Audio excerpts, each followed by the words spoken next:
The stench hits me first, rotting vegetables and what smells like week-old fish, all of it dripping down the pristine black paint of my new Mercedes. Not my Mercedes, actually. Mr. Thompson's Mercedes. The one he'd specifically asked me to keep safe while he was away at his conference. I stand there, frozen, watching chunks of garbage slide down the hood, leaving trails of putrid juice in their wake. The parking lot lights cast everything in a sickly yellow glow, making the mess look even more grotesque. My hands shake as I reach for my phone to document the damage. Oh dear, what a terrible accident. The voice comes from behind me, dripping with false concern. I don't need to turn around to know it's Helen, my mother-in-law, emerging from the shadows like some bargain basement villain. Such a shame about your new car. This isn't my car. The words come out through clenched teeth. It's Mr. Thompson's. Mark's boss. There's a moment of silence and I savor it. For once, Helen Sanders is speechless. I turn to face her, catching the exact moment her smug satisfaction crumbles into something closer to fear. What did you say? Her voice has lost its theatrical frailty. You heard me. You just vandalized the car of the man who controls your precious son's entire career. I take a step closer, my phone still recording. Tell me, Helen, how long have you been following me?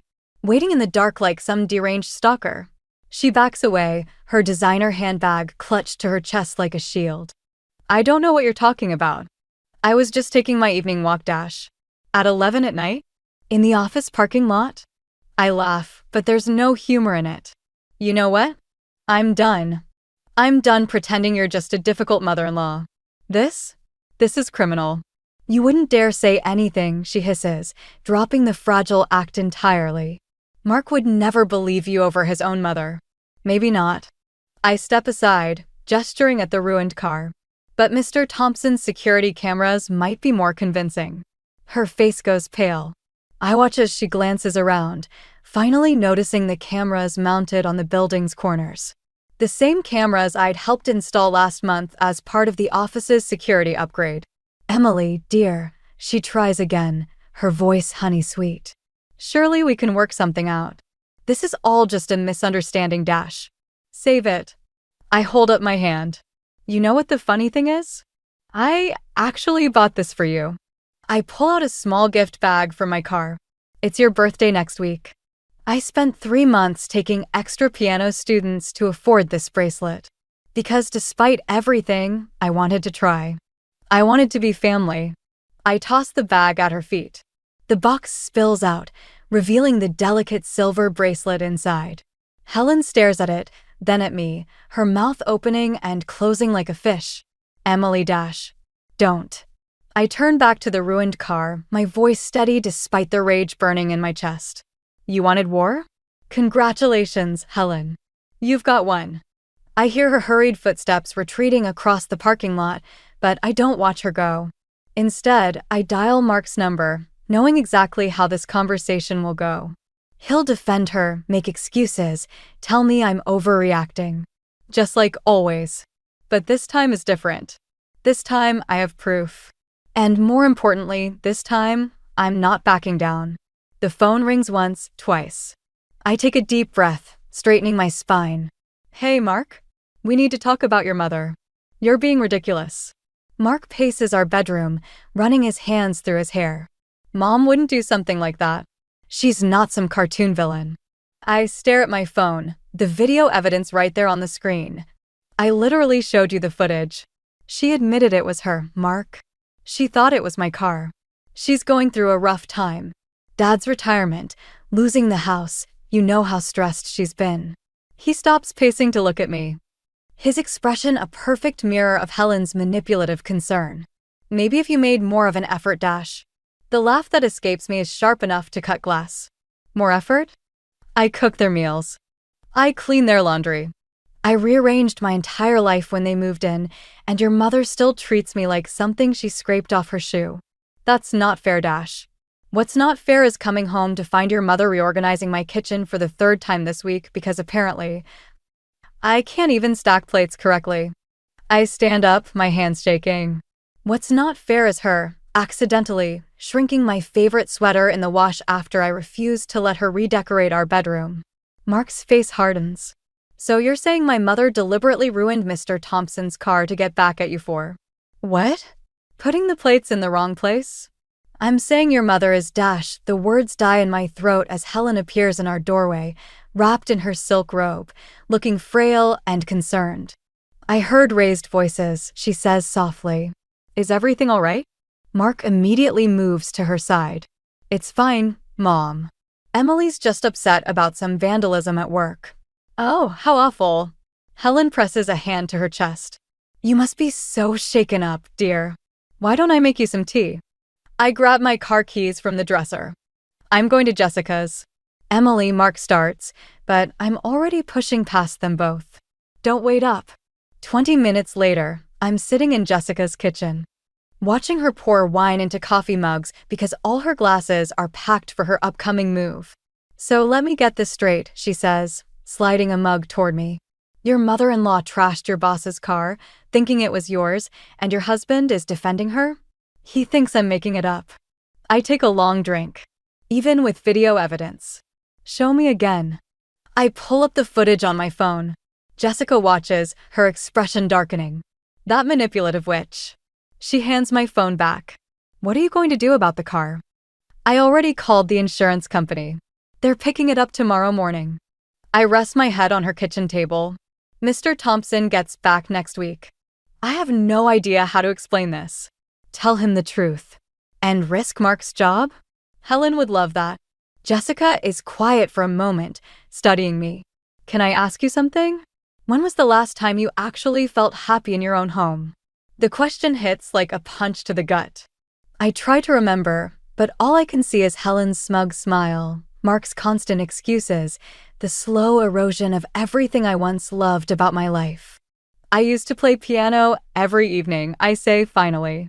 Before they moved in, Helen said the noise gave her migraines. And Mark? Said I should be more considerate. Jessica reaches across the table, squeezing my hand. Emily, honey, this isn't just about a vandalized car. This is about Dash. My phone buzzes. A text from Mark. Mom's really upset. She made your favorite cookies. Please come home. Another buzz. We can talk about this tomorrow. Family needs to stick together. I show Jessica the messages. She reads them, then looks at me with fierce determination. You know what? No. You're staying here tonight. And tomorrow, we're going to figure out how to get your life back. I stare at my phone as another message comes in, this time from Helen. So sorry about our misunderstanding, dear. Let's start fresh tomorrow. My fingers hover over the keyboard before I switch off the phone entirely. For the first time in months, the silence feels like freedom. The envelope falls from Mark's desk drawer like a confession, spilling bank statements and foreclosure notices across our bedroom floor. I shouldn't be snooping, but after 3 days at Jessica's, I needed answers. Now I have them, just not the ones I expected. 6 months. The dates on these papers show Mark knew about his parents' financial troubles 6 months before they moved in. 6 months of him watching me renovate my piano room into their bedroom, never saying a word about why they really needed to live with us. My hands shake as I read through the documents. Their house wasn't just foreclosed. They'd remortgaged it 3 times, burned through their retirement fund, and maxed out 5 credit cards. The final notice is dated 2 weeks before Helen's first, casual, suggestion that they should move in to help us save for our future. Emily? Richard's voice in the hallway makes me jump. I scramble to gather the papers, but he's already in the doorway. His eyes move from the scattered documents to my face, and something in his expression crumples. I see you found out. You all lied to me. The words taste like acid. Every single one of you. Richard closes the door quietly behind him. Helen doesn't know I know about the papers. She thinks I believe we moved in to help you and Mark start a family. How convenient for her. I shove the papers back into their envelope. Did she also convince herself that harassing me was for my own good? I'm sorry. He sinks onto the edge of the bed, suddenly looking every bit his age. I should have stopped her years ago. But Helen, when she gets an idea in her head. Save it. I stand up, the envelope clutched to my chest like armor. I don't need your apologies. I need the truth. All of it. He nods slowly. The gambling started after I retired. Helen said she was just playing bridge with her friends, but then the credit card bills started coming. I confronted her once. He rubs his wrist absently. She threw a vase at me. The admission hangs in the air between us. I think about Helen's carefully cultivated image, the fragile mother, the devoted wife, the wronged mother-in-law. How many others had seen through it? How many had stayed silent? Does Mark know about the gambling? No. Richard won't meet my eyes. Helen convinced him we lost everything in bad investments. He believes she's the victim in all this. A laugh bubbles up in my throat, bitter as coffee grounds. Of course he does. That's what Helen does, isn't it? Turns everyone into either a victim or a villain. Emily dash. The front door slams downstairs, followed by Helen's voice calling out. Richard? Where are you, dear? I need help with these groceries. Richard stands quickly, panic flashing across his face. Please, don't tell her you know. She'll dash. She'll what? I step closer, lowering my voice. Throw another vase? Destroy another car? What exactly are you afraid of, Richard? He opens his mouth to respond, but Helen's footsteps are already on the stairs. I stuff the envelope into my bag just as she appears in the doorway. There you are. Her smile freezes when she sees me. Emily, dear. Back from your little vacation? Just getting some clothes. I shoulder past her, but she grabs my arm. We should talk, she says softly, her fingers digging into my skin. Clear the air about that unfortunate misunderstanding. I look down at her hand, then back at her face. Let go of me, Helen. Or the next car I report vandalized won't be Mr. Thompson's. Her grip tightens for a moment before she releases me, her mask of concern never slipping. I'm only trying to help, dear. This family needs to stick together. No, I say, finally understanding the truth. This family needs to stop enabling you. I leave her standing there, Richard silent behind her. As I reach the stairs, I hear him speak, so quietly I almost miss it. She's right, Helen. This has to stop. The silence that follows is deafening. I don't stay to hear it break. The migraine hits during another one of Helen's dinner parties. My vision blurs as I serve her bridge club their third round of cocktails, their voices drilling into my skull like ice picks. Someone, probably Barbara from next door, compliments Helen on her wonderful daughter-in-law, and I nearly drop the tray. Oh yes, Helen simpers, Emily's such a help around the house. Though she did give up her little piano hobby. So considerate of her, knowing how the noise affects my nerves. The room spins. I steady myself against the wall, but not before Helen notices. Her eyes narrow with calculated concern. Dear, you look terrible. Perhaps you should lie down. I'm fine. The words come out sharper than intended. One of Helen's friends tuts sympathetically. You really should rest, dear. Helen mentioned you've been quite emotional lately. The doorbell saves me from responding. I escape to answer it, only to find Mr. Thompson on our doorstep, looking grave. Emily, he says quietly. May I have a word? We step onto the porch, away from the cackling bridge club. My head pounds in time with my pulse. The insurance company called, he continues. They're denying the claim. Apparently, someone suggested the damage was self-inflicted. The world tilts sideways. What? They received an anonymous tip. His eyes are kind but serious, along with some rather creative theories about why you might damage my car for attention. Helen's voice drifts through the open window. Poor Emily, she's been so unstable since we moved in. Mark's at his wit's end. Mr. Thompson watches my face. I see you might have some idea who's behind this. I can explain, Dash. He holds up a hand. No need. I've known Helen Sanders longer than you have. 20 years ago, she nearly destroyed another young woman's career with similar tactics. He pauses. That woman was my daughter. The revelation hits like a physical blow. What happened? She left town. Changed her name. Last I heard, she was teaching music in Seattle. He smiles slightly. Rather successfully, I might add. Why are you telling me this? Because I've been looking for a piano teacher. He hands me a business card. My arthritis makes it hard to play, but I miss music. And I have a rather nice grand piano gathering dust. I stare at the card, understanding slowly dawning. Helen would never allow Dash. Helen doesn't need to know. His voice hardens. Sometimes, Emily, the best revenge isn't confrontation. It's surviving. Thriving, even. Inside, Helen's laughter rings out again. I touch my temple, where the migraine pulses like a second heartbeat. Think about it, Mr. Thompson says, turning to leave. Oh, and Emily? The insurance claim? I'll handle it personally. That night, I lie awake listening to Helen and Mark argue downstairs. Their voices drift up through the heating vent. She's becoming a liability, Mark. First the car incident, now these dizzy spells at work. Mom, please Dash. I'm just saying, if she can't handle the stress of a simple administrative job, perhaps it's time she focused on home life. We could help support you both. I press my palms against my eyes until stars burst behind my eyelids. The migraine has faded to a dull throb, but something else is building in its place, something that feels dangerously like hope. My phone buzzes with a text from Jessica. Lunch tomorrow? Found something interesting in those bank statements you showed me. Another buzz, this time from an unknown number. Lesson scheduled for Tuesday, 2 p.m. Address attached. Thompson. Downstairs, Helen's voice rises. Really, Mark, you need to take control of this situation before Dash. I reach for my phone, typing quickly. I'll be there. Both appointments. The voices continue below, but for the first time in months, I don't bother listening. Instead, I pull out my old sheet music from its hiding place under the mattress and begin to plan. Mr. Thompson's grand piano gleams in the afternoon light, its polished surface reflecting my hands as they hover over the keys. 3 weeks of secret lessons, and already the weight in my chest feels lighter when I'm here.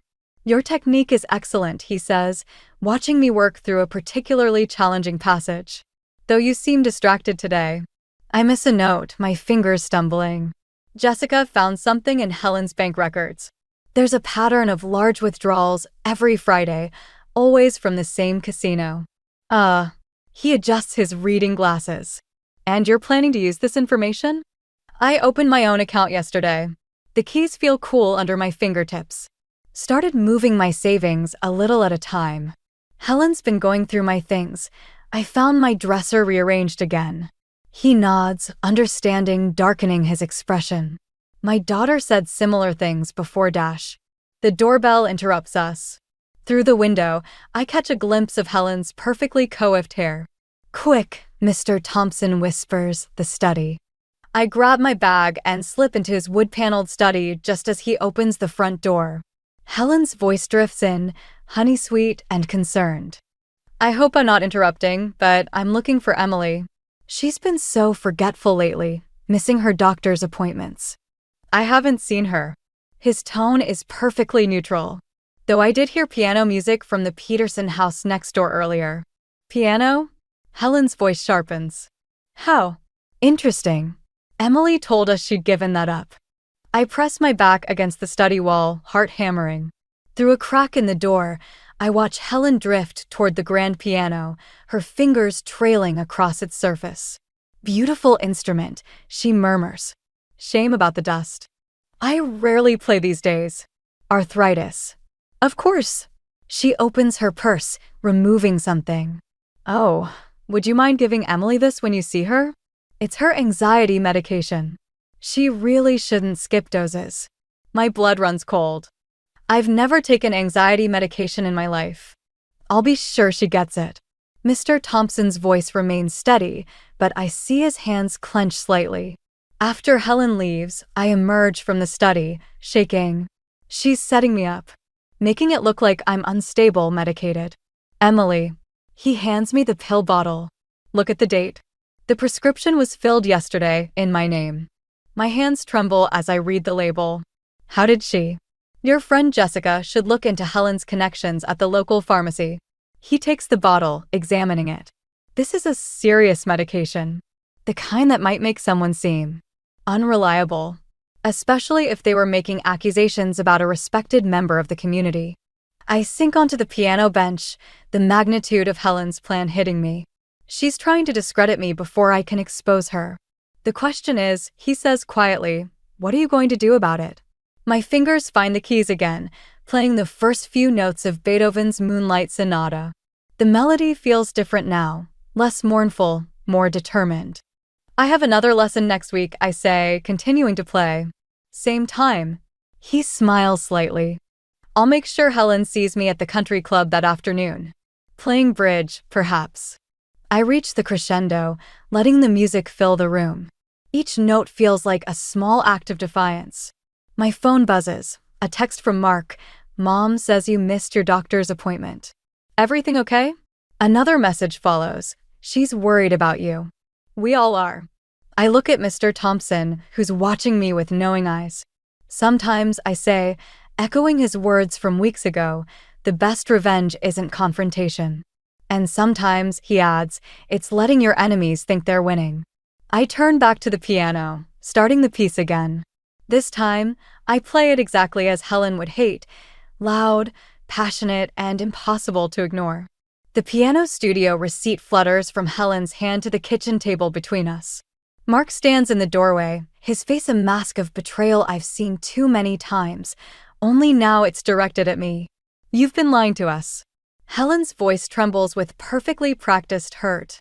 Sneaking around, teaching piano while I worried myself sick about your mental health. Teaching piano isn't a crime. My voice sounds strange in my ears, too calm. Maybe it's because I've rehearsed this moment so many times in my head. No, Mark cuts in, but stealing from my bosses. The accusation hits like a physical blow. What? Helen slides another paper across the table, a bank statement showing transfers from Mr. Thompson's account to mine. He's elderly, Emily. Vulnerable. Did you think nobody would notice? Those are legitimate payments for dash. For what? Mark's voice rises. Taking advantage of a man with dementia? Mom told me he doesn't even play piano anymore. The room tilts sideways as understanding dawns. Helen's been planning this, laying groundwork I never saw coming. Every concerned comment about my stability, every mention of Mr. Thompson's age, it was all building to this moment. Call him, I say. Call Mr. Thompson right now and ask him. We did. Helen's eyes gleam with triumph. He seemed quite confused about the whole thing. Mentioned something about you helping with his medication. My hands begin to shake. The prescription bottle, she's twisted everything around, made me look like. I found these too. Mark dumps a handful of pill bottles on the table, all in my name, all from different doctors. Were you planning to sell these? Is that what this is about? I've never seen those before. But even as I say it, I know how it sounds. Desperate. Guilty. You need help, Emily. Helen reaches for my hand. I jerk away, knocking over my chair as I stand. Don't touch me. See. Helen turns to Mark. These mood swings, the paranoia. This is exactly what I've been worried about. I'm calling Dr. Matthews, Mark says, pulling out his phone. He said to contact him immediately if you became agitated. What doctor? I don't have a doctor. The words come out too loud, too frantic. Helen flinches theatrically. Please, Emily, she whispers. Think about what this is doing to Mark. To his career. If word gets out about the money.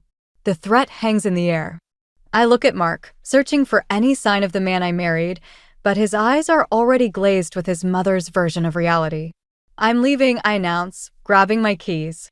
You can't drive in this state. Mark moves to block the door. Mom's right. You need help. Get out of my way. Emily dash. I said move.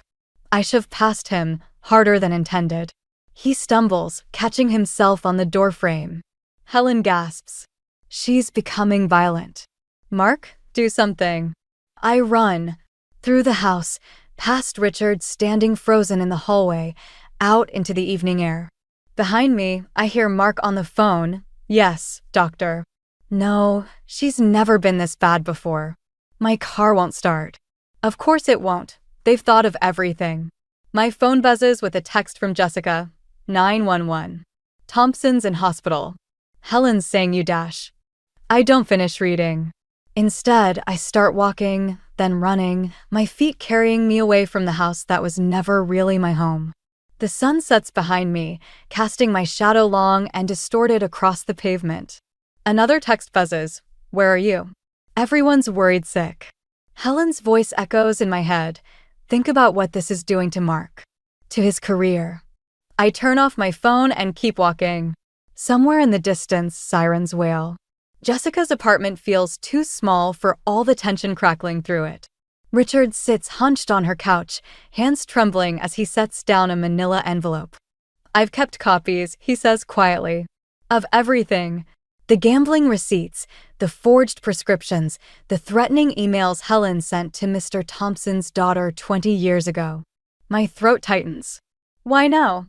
Because Mr. Thompson didn't have a fall. Richard's voice cracks. Helen switched his blood pressure medication.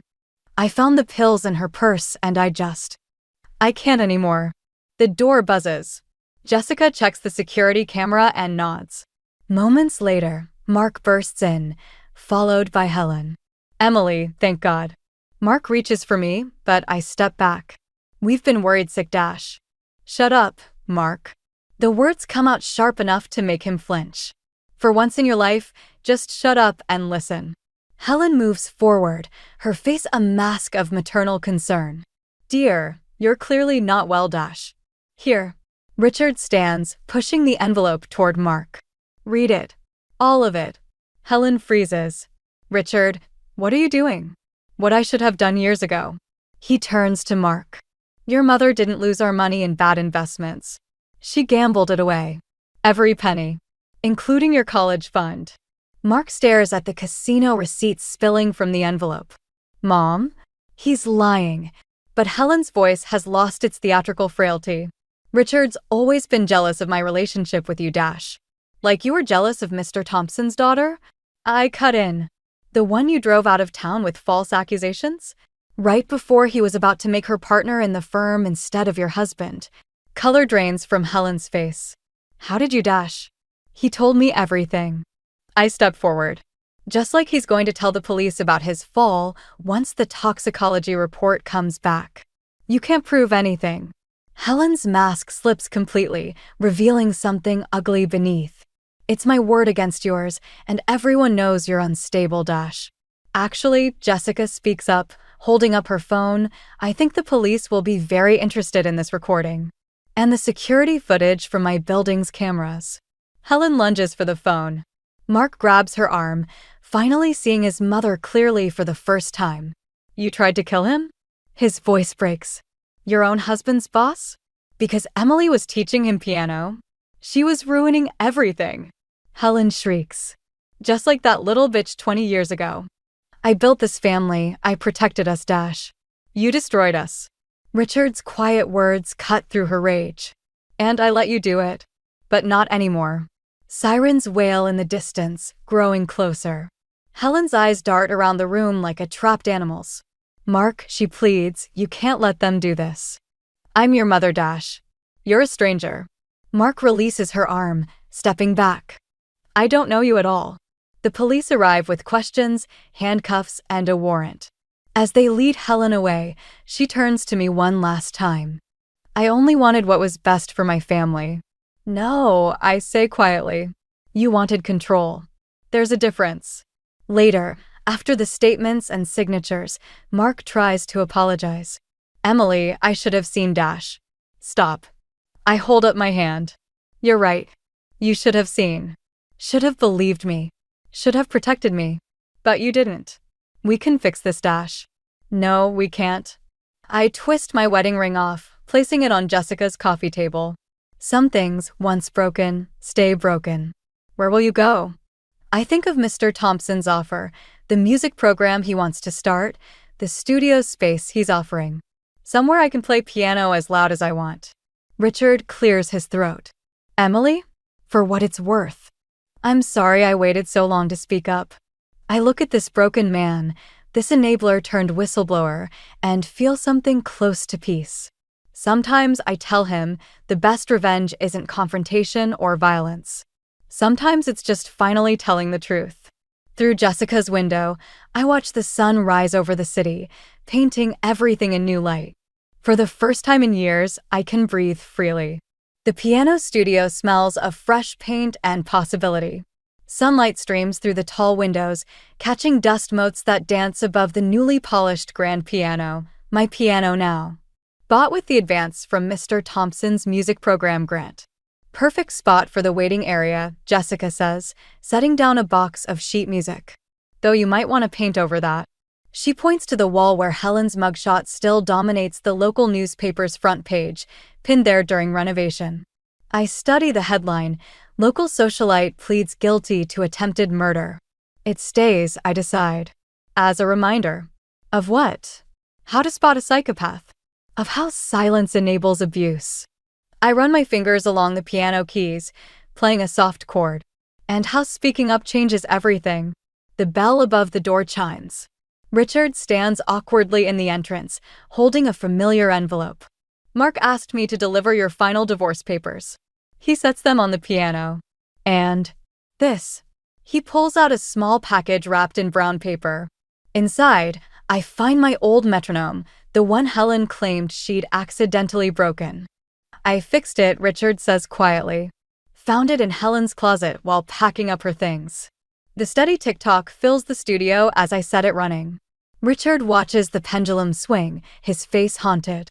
"She's asking to see you," he says finally. "Before they transfer her to state prison." "No." Emily Dash. "The last time I saw Helen, she was trying to convince a judge I was mentally unstable." I close the metronome, silencing it. I don't need to hear any more of her explanations. He nods, understanding. Mark's selling the house. Moving to Seattle, actually. Following in his boss's daughter's footsteps, the irony isn't lost on either of us. Something like that. Richard turns to leave, then stops. "You know, Helen always said revenge was about making people suffer. But watching you build this place, start over. Maybe true revenge is just living well." The bell chimes again as he leaves. I sit at the piano, playing the piece Mr. Thompson and I worked on during our first lesson. The notes fill the space, no longer constrained by Helen's manufactured migraines or Mark's passive enabling. Jessica sorts through registration forms for my first batch of students. "Speaking of living well, explain again how you got this grant?" Mr. Thompson recommended me to his daughter's music foundation. I smile, remembering his phone call from the hospital. Turns out she's been following Helen's career too. Called it poetic justice that her scholarship program would help another of Helen's victims succeed. And the studio space? Let's just say Richard's guilt manifested in a very generous rental agreement. The afternoon light shifts, casting piano key shadows across the floor. Soon, these rooms will fill with students, with music, with the kind of life Helen tried to silence. My phone buzzes, a text from Mark, "Sign the papers. I'm sorry for everything. If you ever want to talk." I delete the message without responding. Some conversations, like some marriages, are better left finished. Jessica holds up a flyer design. "What do you think?" Sanders Piano Studio, where every voice matters. Perfect. I start playing again, a new melody this time, something original, still taking shape. Though maybe lose the Sanders part.